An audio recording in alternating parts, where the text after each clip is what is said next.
नमस्कार दोस्तों, मेरा नाम विशेष है। मैं पिछले कुछ दिनों से पेट दर्द और कमर दर्द की समस्या से बहुत ज्यादा परेशान था। मैं इतनी ज्यादा परेशानी में था कि मेरी दैनिकचर्या भी सही से नहीं हो पा रही थी। मैंने बहुत सारे हॉस्पिटलों के चक्कर काटे, चेकअप कराए, लेकिन मुझे कुछ भी आराम नहीं मिला। मेरी समस्या डेली के डेली बढ़ती जा रही थी।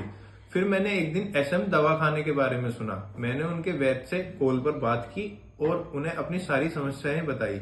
उन्होंने मेरी समस्या को सुनकर मेरे पेट के लिए एक औषधि और कमर दर्द के लिए एक कारगर नुस्खा बताया। मैंने उन दोनों चीजों को इस्तेमाल किया और मुझे कुछ ही समय में बहुत अच्छा रिजल्ट मिला और अब मैं बिल्कुल फिट हूँ। मुझे कोई भी दर्द की समस्या नहीं है।